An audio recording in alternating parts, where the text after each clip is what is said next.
Ada juga gereja yang sudah berpuluh-puluh tahun nggak punya izin di eranya Pak Anies, semuanya gol, semuanya sudah aman beribadah gitu.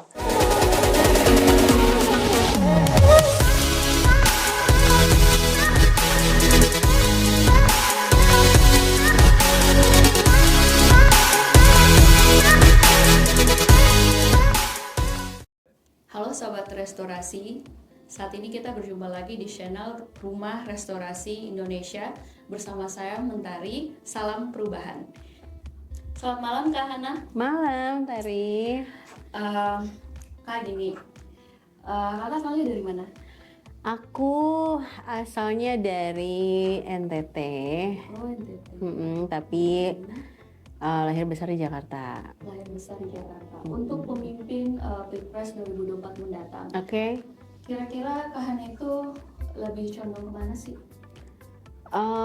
Kalau ditanya lebih condong kemana, jelas lebih condong ke Bapak Anies Rashid Baswedan. Oh, kenapa tuh kira-kira? Apa alasannya? Ya alasannya yang pertama,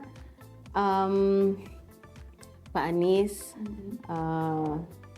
seorang guru, seorang akademisi juga, beliau pernah jadi rektor juga. Dari situ saya melihat mungkin ke depannya dan insya Allah Pak Anies akan memperbaiki sistem pendidikan di Indonesia.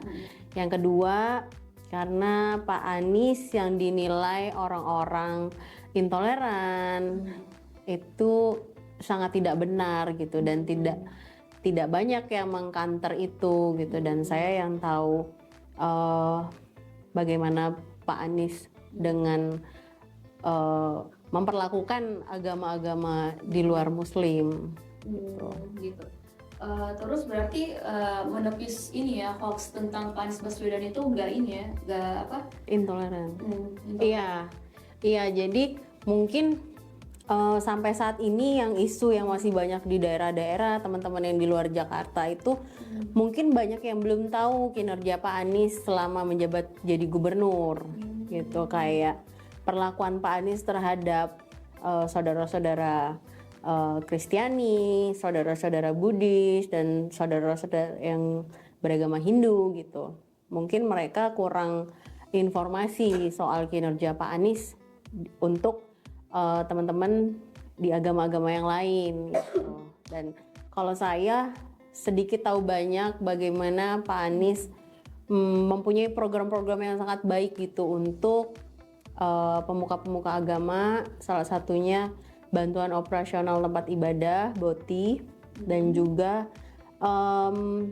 Pak Anies banyak memberikan surat izin membangun gereja, dan juga banyak gereja yang belum ada izinnya Pak Anies bantu pengurusannya, sekitar 33 sampai 40-an gereja gitu. Dan ada juga gereja yang sudah berpuluh-puluh tahun nggak punya izin di eranya Pak Anies, semuanya gol, semuanya sudah aman beribadah gitu. Dan pada saat setiap Natal Pak Anies rutin mengunjungi gereja-gereja, menyapa warganya yang Kristiani yang sedang beribadah. Lalu Pak Anies juga membuat Jakarta terasa sangat lebih nyaman gitu. Dan pada saat Christmas Pak Anies desain jalan protokoler di Jakarta dengan tema Christmas Carol.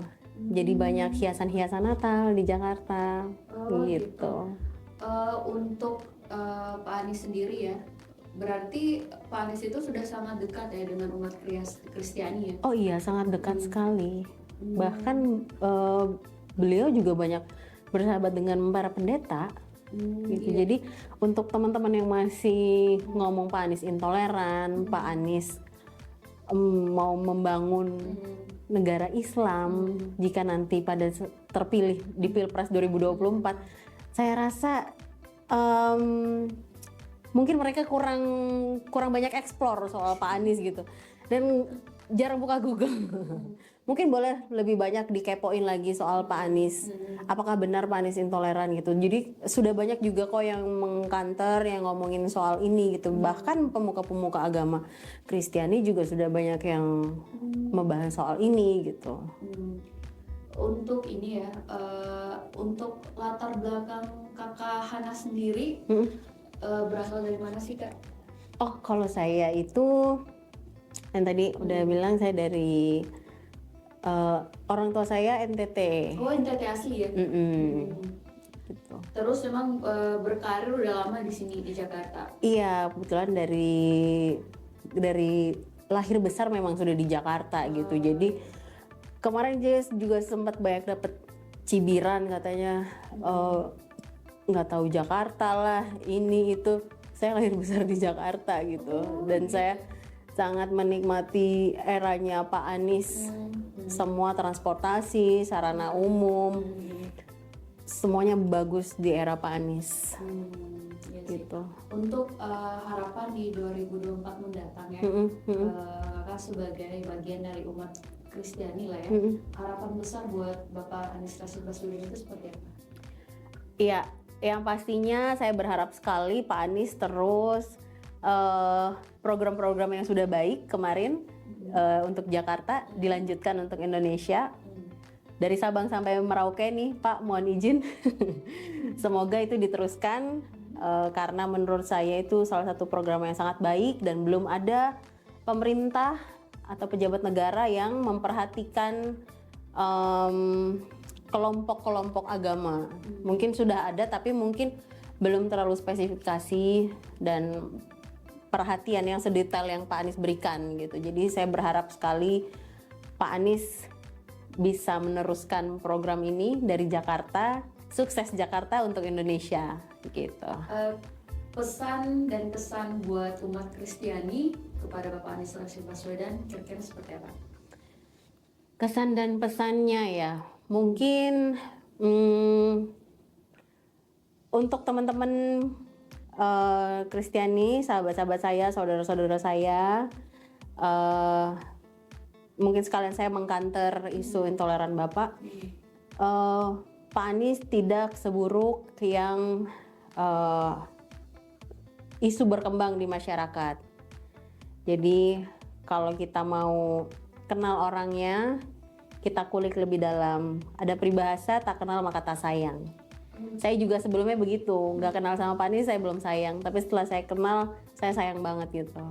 Dan saya rasa baru beliau lah satu-satunya pemimpin yang bisa memperhatikan seluruh lapisan masyarakat, seluruh agama yang ada di Indonesia ini.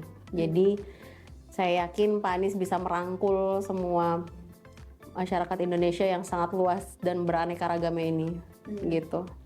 Awal mula Kakak Hana tertarik dengan Pak Anies dan percaya bahwa Pak Anies itu intoleran gitu. Oke. Iya, seperti yang tadi aku sempat singgung. Jadi ada program BOTI namanya. Jadi waktu itu kita semua lagi menghadapi badai COVID. Oke. Lagi menghadapi badai COVID, dan salah satunya saya pun, keluarga saya pun juga merasakan dampak itu gitu. Jadi memang pendapatan untuk bulanan sangat berkurang jauh lah karena hanya ada beberapa yang bekerja gitu, dan saya termasuk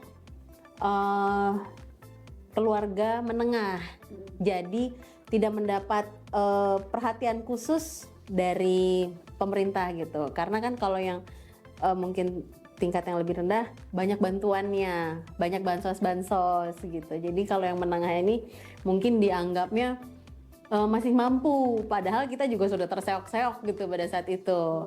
Nah, lalu saya dengarlah akan ada bantuan untuk tempat ibadah. Kebetulan orang tua saya pendeta, jadi saya sedikit banyak tahu soal isu ini gitu. Jadi pada saat saya dengar, saya masih nggak mungkin lah, nggak mungkin ada pemerintah yang bisa, yang mau ngurusin soal gini-ginian gitu, paling bohong lah ini, itu segala macam pikiran buruk saya waktu itu. Tapi setelah dari situ saya juga ikut bantu tuh ngurus-ngurusin berkas-berkasnya, persyaratan-persyaratannya lumayan banyak. Tapi ya lumayan banyak. Lumayan banyak dan akhirnya benar gitu, berapa minggu setelah itu dana itu cair, terus saya dari situ mulai, wah, si Anies Baswedan ini kan dulu kan yang isunya ini kan. Setelah itu luntur. Oh iya, belum juga, tapi kayak oh ya mungkin ini cuma sebulan, bantuan sekali 2 kali lah gitu, seperti yang pemerintah lain lakukan gitu, cuman dana bantuan sekali 2 kali gitu. Ternyata itu berlanjut sampai 6 bulan kemudian, terus diperpanjang 6 bulan kemudian, bahkan sampai sekarang itu program itu masih berjalan ya? Iya, berjalan sampai sekarang untungnya. Terus jadi program itu akhirnya berjalan, akhirnya saya juga jadi kepo sama Pak Anies gitu, karena kan berita-berita yang ada ini kan dulu kan serem banget ya, kita bacanya sebagai jujur sebagai orang Kristen saya lumayan serem nih untuk tinggal di Jakarta. Tapi ternyata pada saat berjalannya pemerintahan Pak Anies kok jadinya nyaman ya. Kita Natal juga sepertinya dianggap, Pak Anies juga memberikan ucapan selamat gitu, maksudnya dan hadir juga di gereja. Jadinya kita merasa pemerintah ini ada dekat untuk umat Kristen gitu, yang selama ini mungkin kita nggak pernah rasakan gitu. Nah jadi dari situ mulai banyak kepo, oh ternyata ada lagi nih gereja yang sudah 40 tahun izinnya tidak diberikan, di eranya Pak Anies semuanya beres gitu. Jadi wow, ternyata ini orang beda gitu daripada iya. Dan Pak Anies ini dan Pak Anies ini dia nggak pernah mengkanter apa yang isu-isu yang diberikan kepada beliau. Karena waktu itu saya sempat beberapa kali dengar Pak Anies itu punya pernyataan gini, tidak usah membalas pernyataan, tapi balasnya dengan kerja nyata gitu, kurang lebih begitu Pak, minta maaf kalau salah. Jadi gitu, jadi ya isu-isu yang dilontarkan kepada beliau tuh jarang dikanter ya. Jadi ya kita inilah yang harus yang kanter gitu. Kita ini yang udah tahu faktanya, fakta lapangannya, dan saya sudah komit, saya akan bersuara terus tentang ini karena barang ini yang topik ini yang paling saya dekat gitu dengan saya dan yang paling saya rasakan gitu. Oke, untuk closing statement ya. Kepada pemirsa di rumah yang nonton gitu, untuk kira-kira apa gitu? Oke, yang pertama tadi mungkin tak kenal maka kata sayang, jadinya pilihlah capres dengan rekam jejak paling bagus. Semua pasti punya kelebihan dan kekurangan, dan saya yakin semuanya juga putra-putra terbaik bangsa, tapi kita bisa mengukur mana kebaikan yang paling dekat dengan kita gitu. Jangan asal memilih, apalagi untuk teman-teman milenial, asal karena dia gemoy, jangan karena asal dia rajin di sosmed, lari-lari, jogging-jogging dengan masyarakat. Saya rasa kita lebih perlu kritis gitu untuk memilih capres di 2024 dengan visi misi yang sudah ditawarkan, dengan rekam jejaknya gitu. Kita pilih yang paling terbaik dan yang sudah terbukti nyata. Jadi jangan golput, dan ya itu tadilah, bijak, harus dengan bijak, sangat bijak, gunakan akal sehat, hati nurani untuk memilih presiden di 2024. Amin. Oke. Dengan saya Tri Rauda Mentari bersama Hana Karistia Kusa. Sampai jumpa dan balik lagi nanti. Bye. Bye.